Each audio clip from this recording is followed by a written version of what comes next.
आप कपिल मिश्रा कह रहे क्रूज चलाएंगे, क्रूज चलाओगे तो चलाओगे कहाँ? यमुना जी में आदमी खड़ा भी हो जाए ना 10 मिनट तो कई बीमारियां साथ में लेके जाएगा। झूठ बोलने में सब में कंपटीशन लगाओगी, कौन कितना बड़ा झूठ बोलेगा, क्योंकि भारतीय जनता पार्टी आरएसएस में जो जितना बड़ा झूठ बोलता है उसे उतना ही बड़ा पद मिलता है। यमुना जी पूरी तरीके से दूषित है। यमुना में बीडीओ बढ़ा हुआ है, बीओडी बढ़ा हुआ है, बीओडी का स्तर यमुना जी में खतरनाक स्तर पर है। और सेंट्रल पॉल्यूशन कंट्रोल कमेटी ने भी कहा है कि यमुना जी मलमूत्र से भरी हुई है। थोड़ी सी नैतिकता, थोड़ी सी शर्म रेखा गुप्ता जी में या भारतीय जनता पार्टी की लीडरशिप में बची है तो कपिल मिश्रा को तुरंत प्रभाव से बर्खास्त करे तो पूरी की पूरी सरकार इंक्लूडिंग विधानसभा अध्यक्ष, ऐसा लग रहा है तानाशाहों की सरकार चल रही है। डिक्टेटरशिप से, जबरदस्ती से, संविधान को ताक पर रख के, संविधान को साइड में रख के ये सरकार काम कर रही है, जो गलत है, अलोकतांत्रिक है। दिल्ली में जल्द ही क्रूज जो है वो यमुना में दौड़ते हुए नजर आएंगे, ऐसा कहना है दिल्ली के मंत्री कपिल मिश्रा का। लेकिन दिल्ली में वो क्रूज कहाँ दौड़ेंगे ये भी एक सवाल खड़ा होता है, क्योंकि यमुना नदी तो माँ यमुना सर बहुत प्रदूषित है। देखिए, भारतीय जनता पार्टी झूठों की पार्टी है और रेखा गुप्ता जी उनकी सारी कैबिनेट झूठ बोलने में सब में कंपटीशन लगाओगी, कौन कितना बड़ा झूठ बोलेगा, क्योंकि भारतीय जनता पार्टी आरएसएस में जो जितना बड़ा झूठ बोलता है उसे उतना ही बड़ा पद मिलता है। तो ये सारे लोग, रेखा गुप्ता, कपिल मिश्रा, सिरसा साहब, परवेश वर्मा, इन्होंने झूठ में मोदी जी से कंपटीशन लगा लिया है कि कौन कितना बड़ा झूठ बोलेगा। अब ये कह रहे हैं कि क्रूज चलाएंगे। अरे आप यमुना जी तो साफ़ कर दो। पहले आपने कहा था, आपकी मुख्यमंत्री ने कहा कि हमने यमुना जी साफ़ कर दी। पूरे देश के मीडिया को लेकर मुख्यमंत्री जी गई और उन्होंने दिखाया कि जी देखो हमने यमुना जी साफ़ कर दी। और वो उससे पहले हमने एक्सपोज कर दिया था कि फैब्रिकेटेड घाट बनाया गया जिसमें मिनरल वाटर वाली यमुना जी बनाई गई ताकि मोदी जी आएँ छठ पे वहाँ पे पूजा करने, उनके लिए एक नकली यमुना बनाई गई। हमारे दिल्ली के अध्यक्ष सौरभ भारद्वाज ने इसको एक्सपोज करा कि जो असली यमुना है, जो पूरी यमुना जो पल्ला से आगे ओखला बैराज तक जा रही है, वो पूरी की पूरी यमुना मलमूत्र से भरी है। सारा गंदा पानी सीवरेज सिस्टम का यमुना जी में डायरेक्ट आता है। और हम नहीं कह रहे, दिल्ली पॉल्यूशन कंट्रोल कमेटी की रिपोर्ट ये बता रही है कि यमुना जी पूरी तरीके से दूषित है। यमुना में बीडीओ बढ़ा हुआ है, बीओडी बढ़ा हुआ है, बीओडी का स्तर यमुना जी में खतरनाक स्तर पर है।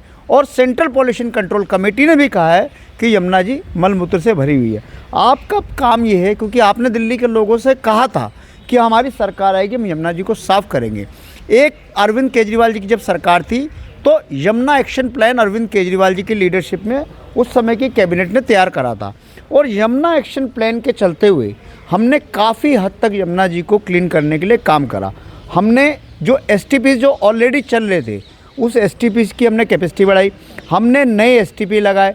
2-3 एसटीपी नहीं लग पाए क्योंकि सेंट्रल ने हमें जगह नहीं दी। तो आज इस सरकार की प्रायोरिटी ये होनी चाहिए कि यमुना जी को साफ़ करे, यमुना जी के नाम पे झूठ मत बोले, फर्जीवाड़ा मत करे। आप कपिल मिश्रा कह रहे क्रूज चलाएंगे, क्रूज चलाओगे तो चलाओगे कहाँ? यमुना जी में आदमी खड़ा भी हो जाए ना 10 मिनट तो कई बीमारियां साथ में लेके जाएगा, इनहेल करके जाएगा, क्योंकि यमुना पॉल्यूटेड है, ये सबको पता है, पूरा देश जानता है। और कपिल मिश्रा लगातार झूठ बोल रहे हैं। आज जब कपिल मिश्रा को बेअदबी पर माफ़ी मांगनी थी, जब पूरा देश कह रहा है कि कपिल मिश्रा ने गलत वीडियो चलाई, डॉक्टरेट वीडियो चलाई, फेक वीडियो चलाई, और फॉरेंसिक में भी पाया गया कि कपिल मिश्रा की वीडियो जो थी फेक थी। कपिल मिश्रा ने अपनी टुच्ची राजनीति को चमकाने के लिए गुरु साहब के नाम का गलत इस्तेमाल करा। आज कपिल मिश्रा पे एफआईआर हो गई है। कपिल मिश्रा को बेअदबी, जो गुरु साहब की उन्होंने बेअदबी करी, उस पर देश से माफ़ी मांगनी चाहिए थी, सिख समुदाय से माफ़ी मांगनी चाहिए थी। कपिल मिश्रा दिल्ली से डरकर भाग के बॉम्बे चले गए और वहाँ जाके फ़ोटो खिंचवा रहे, क्रूज़ लेके आ रहा हूँ। आज कपिल मिश्रा को पहले आके दिल्ली में, दिल्ली और देश के सिख समुदाय से माफ़ी मांगनी चाहिए, गुरु साहब से माफ़ी मांगनी चाहिए। और गुरु साहब का जो अपमान उन्होंने करा है उसकी माफ़ी ये हो सकती है कि वो जाएँ गुरु साहब के गुरुद्वारे में जाए, वहाँ पे लंगर लोगों को बांटे, वहाँ पे जूतों की सेवा करें, वहाँ पे बर्तन मांजने की सेवा करें, तभी उनका पाप गुरु साहब माफ़ करेंगे। गिरफ्तारी तो उनकी तय है कपिल मिश्रा की, क्योंकि एफआईआर तो हो चुकी है। अब कपिल मिश्रा जैसा जो करेक्टर का आदमी है, जिसने पहले भी, हम नहीं कह रहे, 2020 में जो दिल्ली राइट्स हुए उस समय के जो हाई कोर्ट के चीफ जस्टिस थे, जस्टिस हरिहरन, उन्होंने कहा कि दिल्ली के दंगों को भड़काने का काम कपिल मिश्रा ने करा। कपिल मिश्रा के भड़काऊ भाषण के बाद दिल्ली में दंगे फैले और इसी कपिल मिश्रा ने अब फिर कोशिश करी कि दिल्ली के सांप्रदायिक माहौल को बिगाड़ा जाए, दिल्ली में राइट्स की सिचुएशन फिर से क्रिएट किया जाए। हिंदुओं को सिखों से, सिखों को मुसलमान से, मुसलमानों को क्रिश्चियन से लड़ने की घिनौनी साजिश कपिल मिश्रा ने रची।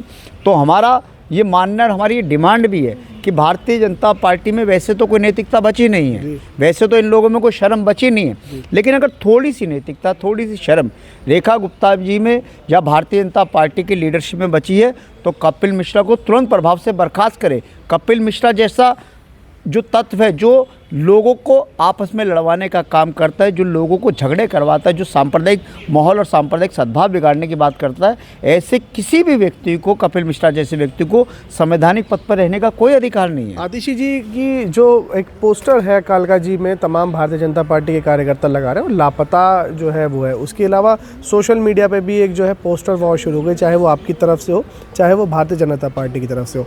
लेकिन गणेश जी, सवाल वही है कि दिल्ली के मुद्दे भटकाए जा रहे हैं और दिल्ली के मुद्दों पर बात नहीं हो रही है। बात हो रही है पोस्टर वॉर पर, बात हो रही है गुरुओं के अपमान पर, लेकिन जो दिल्ली का असल मुद्दा है, ये पॉल्यूशन, ये ख़राब हवा जो बेहद जहरीली है, उस पर बात नहीं हो पा रही है। देखिए, हमने भी इस सेशन के अंदर हमारी एलओपी विपक्ष की नेता और हमारे जो व्हिप है, उन्होंने विधानसभा अध्यक्ष को ये नोटिस दिया था कि इस सेशन में प्रदूषण जैसे गंभीर मुद्दे पे चर्चा होनी चाहिए।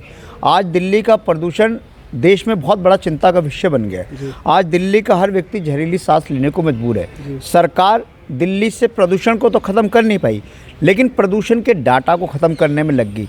प्रदूषण के डाटा के आंकड़ों में हेराफेरी की गई।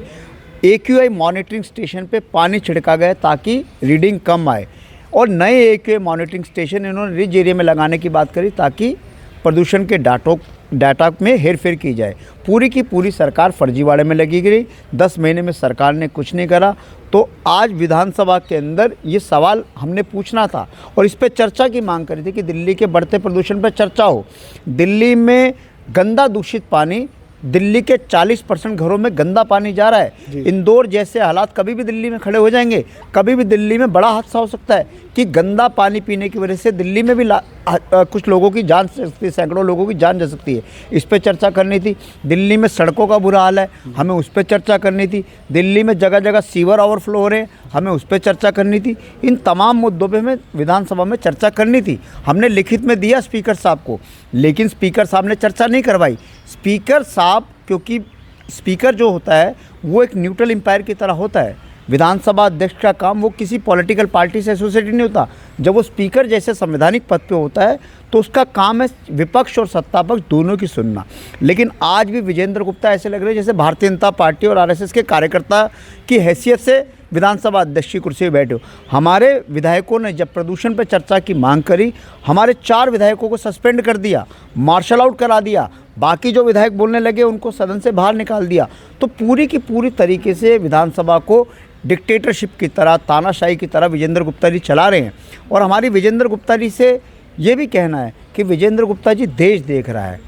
आप संविधान की कसम लेके आए थे, संविधान की आपने कसम खाई थी, और आप संवैधानिक पद पर रहकर जिस तरीके से आपका आचरण आज भी भारतीय जनता पार्टी के कार्यकर्ता के रूप में निंदनीय है। और विधानसभा होती किस लिए? विधानसभा पे जनता से जुड़े मुद्दों पे चर्चा होनी चाहिए। और हमने जब चर्चा की मांग करी, इन्होंने मार्शल आउट करा दिया, हमारे विधायकों को सस्पेंड कर दिया। तो पूरी की पूरी सरकार इंक्लूडिंग विधानसभा अध्यक्ष, ऐसा लग रहा है कि तानाशाहों की सरकार चल रही है। डिक्टेटरशिप से, ज़बरदस्ती से, संविधान को ताक पर रख के, संविधान को साइड में रख के ये सरकार काम कर रही है, जो गलत है, अलोकतांत्रिक है।